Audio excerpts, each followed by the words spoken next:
What are the 7 steps to wealth? Is what we're talking about today at the E Central Business Show. I'm John Naylor, joined by John Fitzgerald, property investor, author, all-round good guy.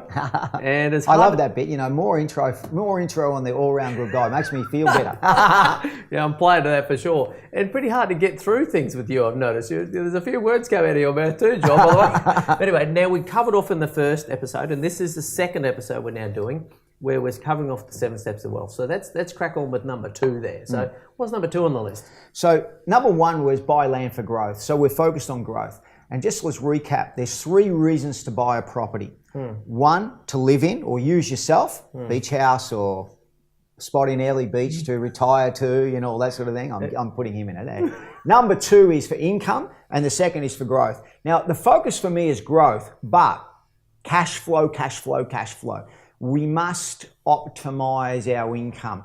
My Jewish mentors told me at the start, John, cash is like oxygen. If you run out of it, it's going to be over very, very shortly for you. And that's so true. And the biggest mistake we make in property is that we overestimate, in fact, in life, funny thing about goals, we overestimate what we can do in 1 year, and we massively underestimate what we're going to achieve in 10 years. Yeah, that's for sure. we do that. And in property, I see that mistake more often than not, where people buy a property thinking, oh, it's in the cafe area, it's going to double in value, this is going to happen, this is going to happen. Don't do that. Yeah, they're flippers. You're not so much a fan of the flipping, are you? Well, no, look, I'm not big on the flipping because I've done it before. I've done a lot of it.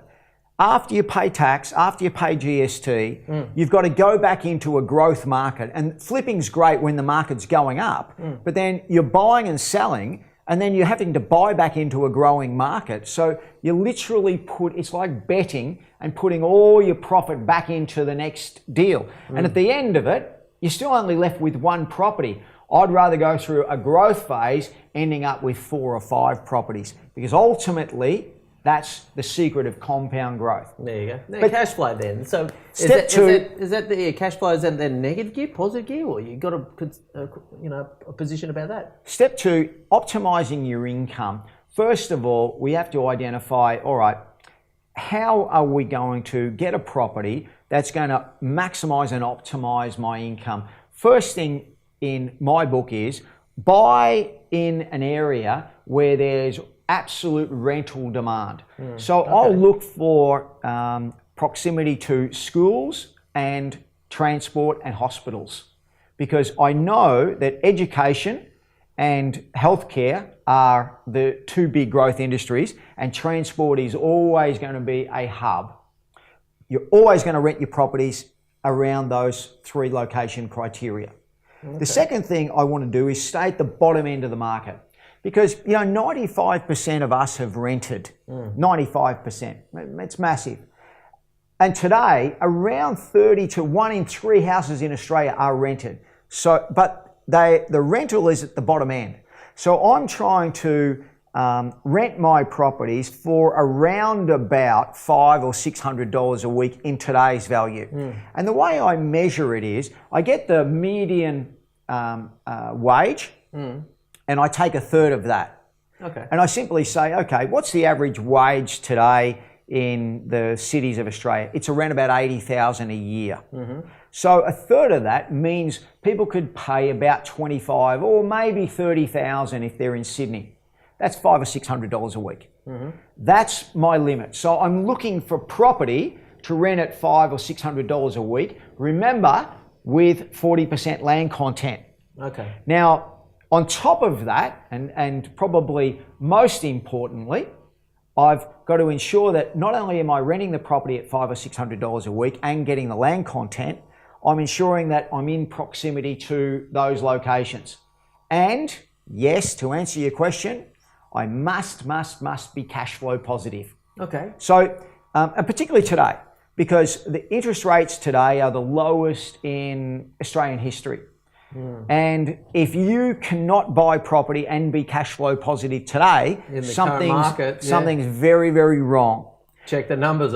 You're probably going to suggest, there's something, Well, I work the cycles of the market, and I'll talk about it in a later in one of the later steps. But the market does cycle. When I first went into Sydney in 2011-12, we were buying house and land packages in Sydney for $400,000 to $450,000. Now the returns then were 5.8%. Okay, all right. Massive. Yeah. We were cash flow positive. What's happened? The median house price has gone to $1 million, 1.1, and the returns have come down to 2.7, 2.8%. Okay. So Sydney's not a market that I'd be buying in because I can't get the cash flow return. There's not the rent. The rents just aren't there to support it. The rents at the rate I want to do, which is $500-600 a week.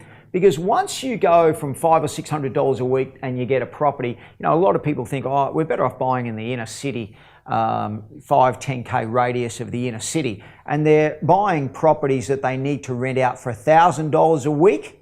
That's a problem. There's not that many people in that market space that want to rent at that price, yeah? Not only that, all the houses are old, so it costs them money, and it's a money pit cash flow.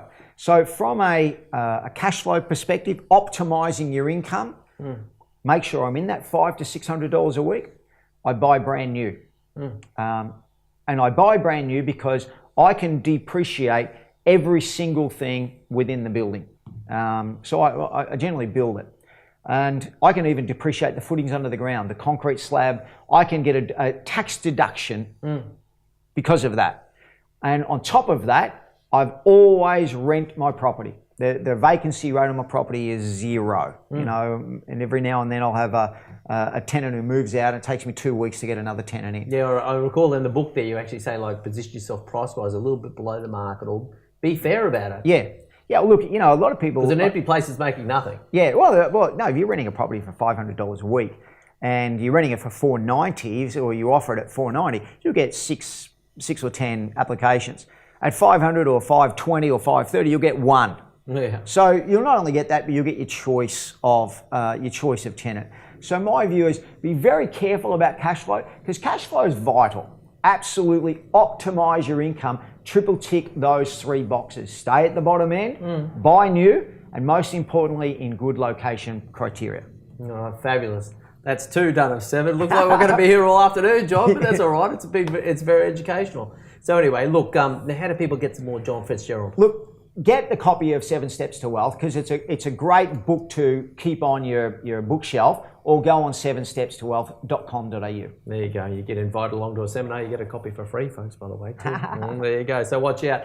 Now, that's 2 episodes out of what seems like it's going to be 7 at this point. But anyway, watch for the other episodes or even replay to go find the first one and watch these all through because really high quality information about property investing. Thank you very much, John Fitzgerald. We'll see you next time on the East Central Business Show. Thank you very much for watching another episode of the East Central Business Show. What we're doing on the East Central Business Show is we're bringing you business leaders and the best of the knowledge. We want to bring them on the show and release that content so that that's something that we can share with you via this easy to consume format. So you can follow us across LinkedIn, Facebook, YouTube, Twitter, Google+, or just regularly visit the eastcentral.com.au/show website, pick out the best things for you and educate yourself on that premise. Now there's video content there for you, so you can just watch the video and inform yourself in your own time. We've also now podcasting that content as well, so it's really simple to consume. You can listen to it on the way to work in the car or during your daily exercise regime. Beyond that, we're also looking to connect with business experts. So if you consider yourself to be an expert in your field, please make contact so we can schedule you in and have you come on the show. So you can release your content and increase your brand across our format. Beyond that, we also invite people to send us their email address so we can send you our monthly magazine. And that's just the best of the content, the best of the videos for the month. Put out once again, and an email arrives in your inbox so you can just go through and pick out the things that are really going to educate you and advance you in your field of expertise and in business. We're a business-focused show. So thank you very much once again for watching, and we'll see you next time.